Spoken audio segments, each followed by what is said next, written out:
이사야서 4장 회개 후에 주어지는 회복 약속에 대해서 공부해 보려고 합니다. 하나님께서는 우리가 회개하는 마음도 주시고 또 회개와 동시에 어떤 축복을 주시냐면 용서했다는 그 회복의 약속을 바로 주십니다. 그래서 우리는 회개케 하시는 하나님을 경험하고 또 하나님과 함께 누릴 수 있는 축복 가운데 갈 수 있는 그 회복의 약속을 저희가 경험할 수가 있습니다. 그래서 이사야서에는 그 부분을 저희한테 설명을 하고 있는데요. 지금 이사야서 2장에서부터 6장까지 스토리가 이렇게 전개한다고 말씀을 드렸습니다. 2장에서는 배반과 구원이 약속되어 있고요. 그런 배반한 자들한테 하나님께서는 내팽겨치시는 게 아니라 계속해서 기다리고 계신다라는 거예요. 그래서 배반한 자들이 돌아올 수 있게끔 징계를 하시고요. 그게 3장하고 5장이 배반한 자에게 징계를 주십니다. 그런데 그 징계가 돌아오기를 바람으로써 징계를 내려주신 거예요. 그래서 그걸 깨닫는 자한테는 회개가 일어나죠. 그리고 회개한 자한테는 하나님의 약속해 주신 회복이 일어납니다. 그 회복이 바로 4장, 오늘 이야기할 내용입니다. 자, 4장 1절 2절에는 무엇이 나오냐면 심판의 날, 재림의 날에 나뉘는 악인과 선인에 대해서 이야기를 하고 있어요. 그런데 악인과 선인은 예수님께서 재림하는 그날 정해지는 게 아니고 바로 오늘 정해진다라는 거예요. 오늘. 그래서 매 세대부터 세대에 이미 악인과 선인은 갈라져 있고 다 잠들어 있다라는 거죠. 그때 다 드러나게 되는 거예요. 그래서 이때도 마찬가지라는 거죠. 이스라엘 백성들이 이때 구약에 있는 사실이지만 이때 이미 선인과 악인은 나눠져 있어요. 나눠지게 되는데 악인한테는 어떤 형벌이 떨어지는지 하나님께서 지금 보여주고 계시니까 이걸 깨닫는 자들은 빨리 회개하고 돌아오라는 거죠. 자, 한번 4장 1절 한번 볼게요. 그날에는 7 여자가 한 남자를 부여잡고 애원하기를 우리가 먹을 빵은 우리가 마련하고 우리가 입을 옷도 우리가 다 마련할 테니 그저 당신은 우리의 남편이라는 이름만 좀 빌려주세요. 제발 우리가 시집도 못 간 여자라는 수치만 면하게 해주세요 할 것이다. 이게 쉬운 말 성경인데요. 그날에는 어떤 날이냐면 하나님이 심판을 내리는 날, 이스라엘인들이 다 어디에서 지금 남자들은 어디에서 다 죽었냐면 전쟁통에서 다 죽은 거예요. 그래서 바벨론으로 끌려도 가고 이렇게 아시리아가 쳐들어와서 많은 남자들이 다 죽다 보니까 여자들이 시집갈 곳이 없다라는 거예요. 시집갈 곳이. 그래서 한 남편에 여러 명이 달려들어서 우리가 그냥 먹을 것은 우리가 만들어낼 테니까 당신이 내 남편이라는 이 이름만 빌려주세요. 왜냐하면 이 구약 때는 시집 못 가는 것이 정말 수치이기 때문에 그런 거죠. 자, 근데 2절에는 또 그날이라는 게 나와요. 한번 보겠습니다. 그날이 오면 주님의 가지의 새싹이 돋아 아름답고 영화롭게 될 것이고 그 땅의 열매는 이스라엘 백성 가운데 살아남은 자들에게 자랑과 영광이 될 것이다. 자, 지금 그날이 두 개가 나오는데 한 날은 정말 저주 같은 내용을 쓰시고요. 또 한 날은 가지의 새싹이 돋고 그 다음에 열매가 열리고 그리고 살아남은 자들에게는 자랑과 영광이 된다라는 이런 축복에 대한 이야기를 하고 있어요. 그래서 바로 이 그날이 예수님께서는 마태복음 13장 30절에 이렇게 이야기를 하죠. 둘 다 추수 때까지 함께 자라게 두어라. 추수 때에 내가 추수꾼들에게 말하기를 가라지는 먼저 거두어 불사르게 단으로 묶고 곡식은 모아 내 곡간에 넣으라 하리라. 지금 추수 때가 예수님의 재림의 때이죠. 그런데 예수님께서는 선인과 악인을 지금 골라내지 마라.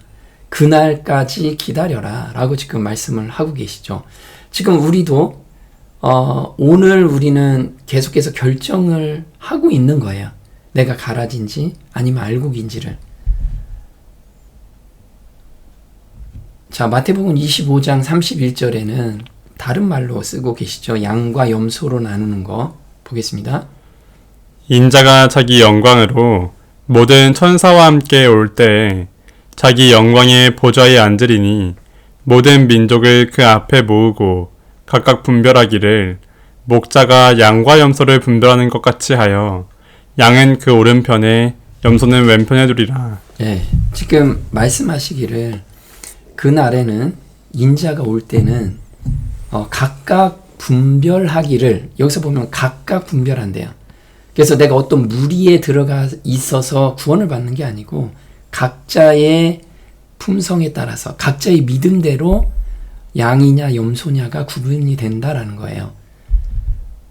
근데 내가 현재 알곡이 되었는지를 어떻게 알 수 있냐 이거죠. 이거는 나는 알곡이야 아무리 말을 한다고 해도 증거가 있다라는 거예요. 증거가. 이 증거가 무엇인가? 그럼 나는 지금 알곡인가 가라진가를 알 수가 있겠죠. 한번 볼게요. 다른 사람들의 필요를 채워주는 일을 우리의 책임으로 여길 때 우리는 이와 같이 거룩한 품성을 반사한다. 하나님을 사랑하는 가장 큰 증거는 짐을 서로 짐으로 그리스도의 법을 성취하도록 우리를 이끄는 사랑이다. 한 사람이 하나님의 아들이 되었다는 가장 큰 증거는 그가 하나님의 일들을 행하는 것이다. 자, 우리가 보면 나는 하나님 안에 있어요 하는데도 자기 욕심껏 사는 사람들 있잖아요. 자기 욕심을 챙기고 남의 궁휼함을 마음속에서 안 나와 아직. 그렇다면 받아야겠죠. 우리가 예수님의 마음을 더 받게 간구하라는 거예요. 나는 그런 마음이 없는데 좌절하지 말고 우리 안에서는 나올 게 하나도 없어요. 받아야지만 이게 반사될 수가 있기 때문에 예수님의 품성을 계속 간구해야 되는 그런 상황이라는 거예요. 그래서 내가 사람들을 볼 때 머릿속으로 계산하면서 저거 해줘야지 라고 하는 것과 마음속에서 그냥 자연스럽게 우러나오는 거, 우리는 거기 그 상태까지 가야 된다라는 거죠. 그게 바로 우리가 알곡이라는 증거라는 거예요. 가장 큰 증거. 자, 그러면 그날에 아까 그날이 두 개가 있다라고 말씀드렸어요. 근데 이 왼쪽에 있는 그날에는 이 사람들이 무엇을 의지했는지를 보게 돼요. 그래서 의지해온 것을 하나님께서 몽땅 끊어놓는 그 작업을 하고 계세요. 그래야지만 하나님만 온전히 의지하기 때문에 그렇죠. 이사야서 3장 1절에 그날에 이 사람들이 의지했던 것이 무엇인지를 하나님께서 명확하게 보여주세요. 보겠습니다. 보라, 이제 전능하신 만군의 주께서 예루살렘과 유다 땅에서 그 백성들이 의지해 오던 것들을 모조리 끊어버리실 것이다. 그들이 의지하던 양식과 물을 다 끊어버리시고 그들이 의지하던 지도자들도 없애실 것이다. 그 땅의 용사들과 군인들, 재판관들과 예언자들, 점쟁이들과 장로들, 내 남자들은 칼에 맞아 쓰러지고 내 용사들은 전쟁터에서 쓰러질 것이다. 시온의 모든 성문들은 크게 슬퍼하며 통곡할 것이고 시온은 철저하게 파괴되어 폐허더미가 된 채 땅바닥에 주저앉을 것이다. 네, 지금 여기 그날에 그 7 여자가 한 남자한테 부여잡고 애원했던 그런 그날에 사람들은 어떤 걸 그동안에 의지해왔냐면 자기가 주변에 있는 인맥을 의지해왔고 그 다음에 말씀 전하는 사람들을 의지해왔고 장로들을 의지했고 군인과 용사들을 의지해왔다라는 거예요. 그럼 여기에서 무엇을 의지하지 않았냐면 하나님이 빠진 거예요. 하나님이. 왜? 자기가 갖춘 것이 너무 많기 때문에. 이때 이사야가 글을 써 있을 때는 굉장히 부강했어요. 지금 굉장히 부강하다 보니까 돈도 많고 군사들도 많았기 때문에 그걸 의지했지 하나님을 전혀 의지하지 않는. 그런데 말로는 하나님을 의지했고 의식적으로는 하나님을 섬기노라고 그렇게 예배를 드렸다라는 거죠. 자, 그런데 그날에 오른쪽에 있는 그날에 볼게요. 그날에 보면 살아남은 자들이 있다라고 그랬어요. 근데 이 살아남은 자들은 아무것도 없어도 돈도 없고 명예도 없고 그리고 힘도 없는 사람들, 그런 사람들은 하나님만 진실이 의지했다라는 거예요. 하나님만 진실이. 여기에서 살아남다라는 뜻은 펠레타라는 원어입니다. 여기서 도피, 구원, 생존이라고 해요. 자, 이사야서 10장 20절에 이렇게 써 있습니다. 그 날에 이스라엘의 남은 자와 야곱 족속의 피난한 자들이 다시 자기를 친 자를 의뢰치 아니하고 이스라엘의 거룩하신 자 여호와를 진실이 의뢰하나니 남은 자 곧 야곱의 남은 자가 능하신 하나님께로 돌아올 것이라. 네, 지금 살아남은 자가 누구냐면 여호와를 그냥 의뢰한 게 아니라 진실이 의뢰한 자라는 거예요. 이게 남은 자라는 거죠. 그래서 우리가 앞으로 야곱의 환란을 거치게 돼 있어요. 그런데 우리가 지금 내가 여호와만 의지하는 그 훈련 가운데 들어가지 않는다면 이렇게 좌측에 있는 그날에 있는 애통하는 사람들이 될 거라는 거죠. 자, 새싹은 우리 메시아를 의미하죠. 이사야서 11장 1절에 새싹에 대해서 이야기를 하고 있습니다. 보겠습니다. 이새 줄기에서 한 싹이 나며 그 뿌리에서 한 가지가 나서 결실할 것이요 그가 여호와를 경외함으로 즐거움을 삼을 것이며 그 눈에 보이는 대로 심판치 아니하며 귀에 들리는 대로 판단치 아니하며 공의로 빈핍한 자를 심판하며 정직으로 세상에 겸손한 자를 판단할 것이며 그 입에 막대기로 세상을 치며 입술의 기운으로 악인을 죽일 것이며. 자, 이분이 누구냐? 지금 이야기를 하죠. 이새의 줄기에서 한 싹이 나며. 근데 이분은 누구냐면 여호와를 경외함으로 즐거움을 삼며. 그래서 하나님을 경외하는 것을 너무 즐겁게 마음으로 받는 거예요. 우리가 하나님을 경외하다라는 거룩한 두려움이라고 말씀을 드렸잖아요. 매일같이 하나님 임재 앞에 서 있는 그 가운데 사는 삶이 즐거움으로 사는 분인 거예요. 즐거움으로. 그러면 쉐키나 영광 앞에 있다라고 하면 우리가 죄의 유혹이나 아니면 죄된 생각들이 날 틈이 없는 그런 삶 가운데서 살았다라는 거예요. 근데 여기서 또 힌트를 주시는 게 뭐냐면 막대기로 세상을 치며 입술의 기운으로 악인을 죽이는 그런 분이라고 이야기를 하고 계시죠. 그런데 이분을 바울 형제는 누구라고 하냐면 데살로니가 후서 2장 8절에 이렇게 써 있어요. 그때 불법한 자가 나타나리니 주 예수께서 그 입의 기운으로 저를 죽이시고 강림하여 나타나심으로 패하시리라. 네, 예수님의 재림 장면이죠. 재림 때 입의 기운으로 악인들을 멸하시는 분, 그분이 바로 이분이다라고 지금 이야기를 하고 있는 거예요. 자, 근데 한 싹이라고 이야기했죠. 한 싹인데 우리가 보면 싹이 나서 이게 언제 자라나? 한 싹이라는 문구 안에는 자라남과 완성까지 포함되어 있다라는 거예요. 원어로 보면. 그래서 우리를 예수님께서 뭐라고 말씀하시냐면 한 싹이라는 원어가 체마흐라고 하는데요. 이게 싹, 생장, 자라남까지 다 포함되어 있어요. 그래서 우리가 히브리서 12장 2절에 우리의 믿음의 창시자요 또 완성자이신 예수를 바라보자. 그래서 이 한 싹에 포함되어 있는 단어는 창시를 하고 완성까지 하시는 그분을 바라보라는 거예요, 우리가. 그래서 이 한 싹은 예수님을 가리킨다라고 하는 거죠. 또 보겠습니다. 구속주와 구원자로서의 싹이신 그리스도의 모습과 자기 백성을 위해 행하실 그의 영광스러운 사역을 소개한다. 네, 이 한 싹이라는 단어에 이런 내용까지 구속주와 구원자로서 그분의 사역을 우리를 거듭나게 하시고 그 다음에 자라남까지 또 다 관여하시는 분, 이 분을 의미한다라는 거예요.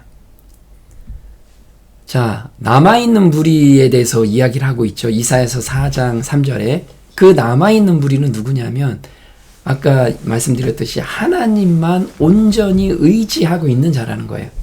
이 자가 누구냐면 이기는 자라는 거예요. 이기는 자. 한번 볼게요. 시온에 남아있는 자, 예루살렘에 머물러 있는 자, 곧 예루살렘에 있어 생존한 자 중 농면된 모든 사람은 거룩하다 칭함을 얻으리니. 자, 우리가 하나님의 생명책에 농명이 돼야 되잖아요. 그럼 농명된 자는 누가 농명이 될까요? 이게 계시록 3장에는 농명된 자가 명확하게 나와요. 3장 5절 한번 볼게요. 이기는 자, 곧 그는 흰옷을 입을 것이요 내가 그의 이름을 생명책에서 지워버리지 아니하고 그의 이름을 내 아버지 앞과 그분의 천사들 앞에서 시인하리라. 귀 있는 자는 성령께서 교회들에 말씀하시는 것을 들을지어다. 자, 여기서 이기는 자가 누구냐면 곧 흰옷을 입는 자래요. 근데 그 흰옷을 입는 자는 내가 반드시 생명책에서 지워버리지 않겠다라고 말씀을 하시죠. 이걸 귀 있는 자는 지금 들으래요. 이거에 대해서 들으라는 거죠. 그러면 무엇에 대해서 이기는 거냐? 우리가 무엇에 대해서 이길까요? 자아에 대해서 이겨야 되죠. 그리고 세상에 대해서 이겨야 되고 죄에 대해서 이겨야 돼요. 근데 내가 그걸 고군분투하라는 말씀인가요? 그런 게 올 때 예수님께, 여기서 흰 옷을 입는다라는 것은 예수님께 빨리 전가하고 예수님의 의를 받으라는 거예요. 마음을 받으라는 거죠. 그 힘으로 이기라는 거지, 내가 안 할게요, 내가 천국 가고 싶어서 이거 할게요, 이게 아니라는 거예요. 그래서 그 농명된 자는 거룩하다 칭함을 얻는데요. 칭해진다라는 거죠. 거룩하다. 그러면 오늘 자신의 죄를 가지고 예수님께 피하는 자는 거룩하다 칭함을 받는다라는 거예요. 자, 이사야서 4장 4절에 이렇게 나옵니다. 이는 주께서 그 심판하는 영과 소멸하는 영으로 시온의 딸들의 더러움을 씻으시며 예루살렘의 피를 그 중에서 청결케 하실 때가 됨이라. 네, 여기서 보면요, 하나님은 심판하는 영과 소멸하는 영이래요. 그래서 심판하는 영과 소멸하는 영이 더러움을 씻어버린대요. 그러면 예수님께 우리가 달려가는 거죠. 이렇게 죄를 예수님께 우리가 드릴 때 죄가 씻어주신다라는 거예요. 자, 죄를 포기하는 시점까지 끝까지 매달려라. 그리고 지금 심판의 불에 태워라. 오늘 태워야 되는 거예요. 내가 죄된 습관으로 넘어졌을 때도 빨리 돌아서라는 거예요. 그리고 그 죄를 안 지게끔 하나님께 계속 매달리라는 거예요. 그 매달림이 무엇인가? 그게 히브리서 12장 4절입니다. 너희가 죄와 싸우되 아직 피 흘리기까지는 대항치 아니하고 또 아들들에게 권하는 것 같이 너희에게 권면하신 말씀을 잊었도다.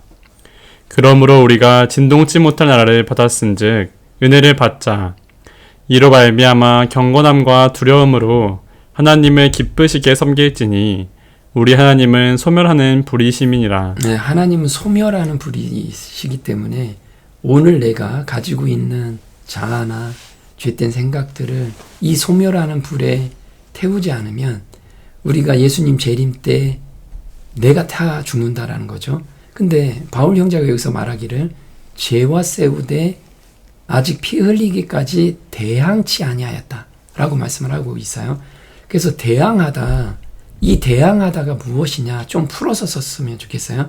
요한일서 1장 9절에 만일 우리가 우리 죄를 자백하면 저는 미쁘시고 우로우사 우리 죄를 사하시며 모든 불의에서 우리를 깨끗게 하실 것이요.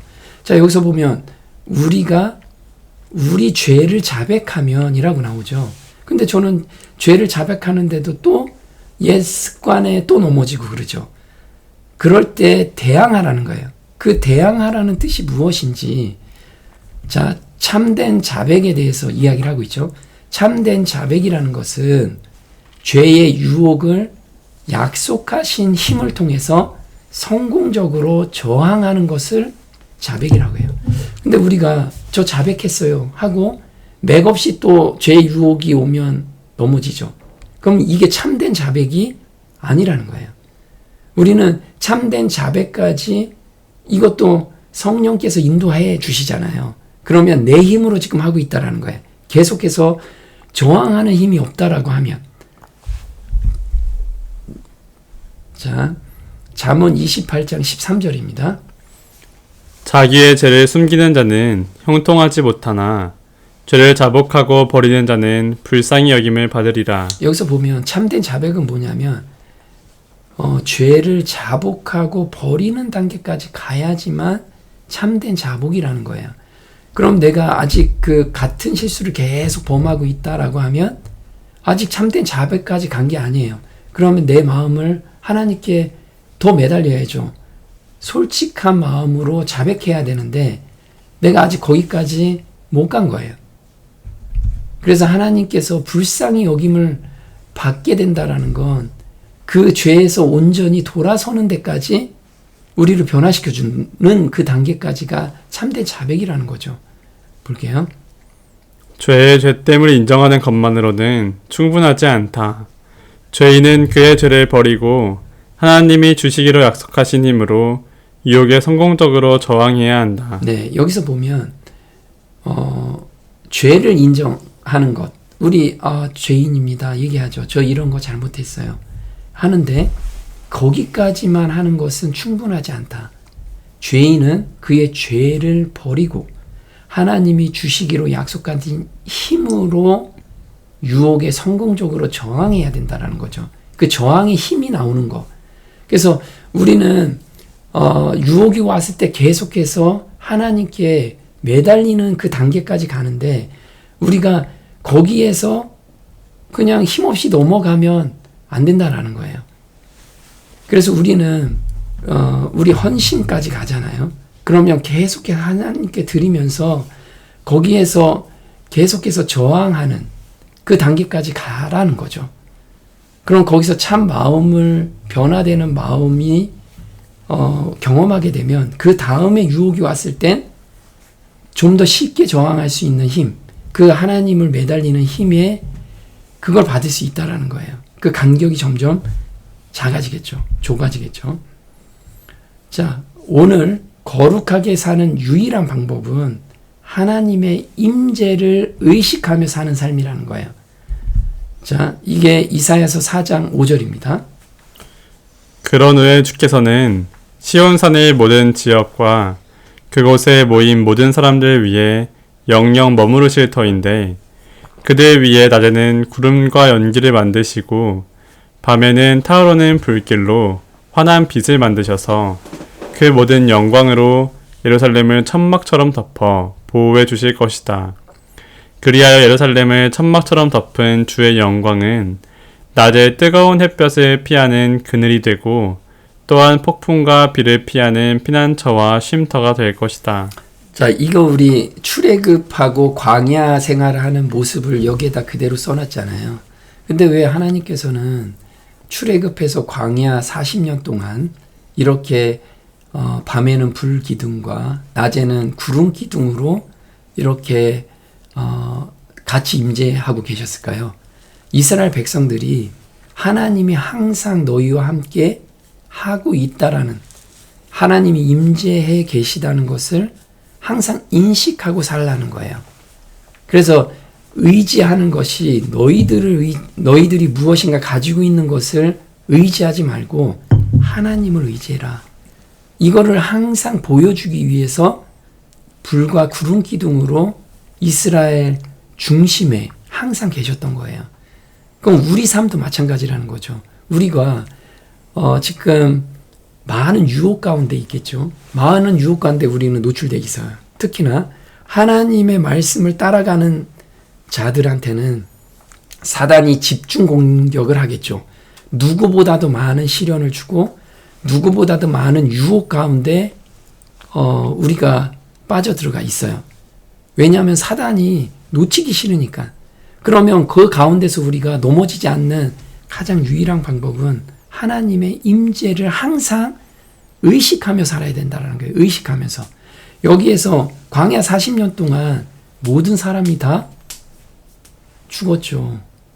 여호수아하고 갈렙만 빼고. 왜 그랬을까요? 40년 동안 하나님의 임재가 항상 있는 그 성소를 바라봐야 되는데 40년까지 가니까 그게 일상이 돼버린 거예요. 일상이. 그냥 일상이 하나님이 계시다는 것이 인식이 안 되는 거예요. 그냥 일상이. 당연히 있는 거고 구름 기둥이 떼약볕을 가려줘도 당연한 거고 밤에는 불 기둥으로 따뜻하게 해주셨는데도 그거 당연한 거예요. 이 당연함. 우리가 지금 신앙생활 하면서도 이 당연함에 우리가 지금 빠져 있지 않느냐. 그러면 다 멸망 가운데 들어간다라는 거예요. 근데 여호수아하고 갈렙은 하나님의 임재를 한순간도 놓치지 않았어요. 그래서 앞에 있는 여리고성이 아무리 높다고 해도 하나님이 우리한테 약속해 주셨고 그 땅을 허락해 주셨기 때문에 가자 한 거예요. 그 믿음을 본게 된 거죠. 그래서 우리는 이런 하나님의 임재를 반드시 매일같이 느끼어야만 인식하고 살아야 된다라는 거죠. 자, 시편 121편 1절에 이렇게 나옵니다. 내가 눈을 들어 산을 바라보리라. 나의 도움은 어디에서 올까? 나의 도움은 하늘과 땅을 지으신 주님께로부터 오는구나. 주께서는 내 발이 미끄러지지 않도록 잘 보살펴 주시고 잠시도 졸지 않고 너를 지켜주신다. 주께서는 너를 모든 재난에서 지켜주시고 내 생명을 안전하게 보살펴 주실 것이다. 내가 나갈 때나 들어올 때나 어디를 가든지 주께서 이제부터 영원토록 너를 보살펴 주시리라. 자, 시편 기자는 나의 도움은 어디에서 올까? 이 질문에 대한 이거에 답변이 오죠. 주님께로부터 오는구나. 그래서 주님의 임재를 항상 느끼면서 그 주님의 도움을 매 순간 간구한 거예요. 근데 하나님께서는 잠시도 졸지 않고 나의 안고 일어섬을 지금 보고 계시고 넘어질까 하나님은 항상 우리를 지켜주시려고 지금 우리 가운데 계신 거죠. 내 옆에 계시고. 그래서 내가 하나님만 부르면 하나님께서 당장 달려오신다라는 거예요. 도와주기 위해서. 그래서 우리는 하나님의 임재를 항상 의식하며 사는 그런 삶 가운데 간다면 하나님께서 우리 마음속에서 역사하시고 아까 다윗의 새싹이라고 했잖아요. 그래서 저희한테 심어주시는 믿음의 장시를 해주시고 믿음의 완성까지 인도하시는 그분을 우리가 경험하게 될 거라는 거죠. 네, 그래서 우리가 오늘 앞으로도 지금 세상의 마지막 때라고 다들 이야기를 해요. 두려움 가운데 그거를 맞이할 거냐 아니면 담대하게 우리가 맞이할 거냐는 지금 내가 어떤 것을 의지하면서 살고 있는지 거기에서 판가름이 난다라는 거예요. 그래서 우리가 지금 내가 어떤 어려움이 왔다라고 하면 훈련 가운데 있는 거예요. 누구를 의지하게? 하나님만 의지하게 하기 위한 훈련 과정이라는 것을 우리가 항상 인식하면서 사는 저와 여러분이 됐으면 좋겠습니다. 오늘 여기까지 하겠습니다.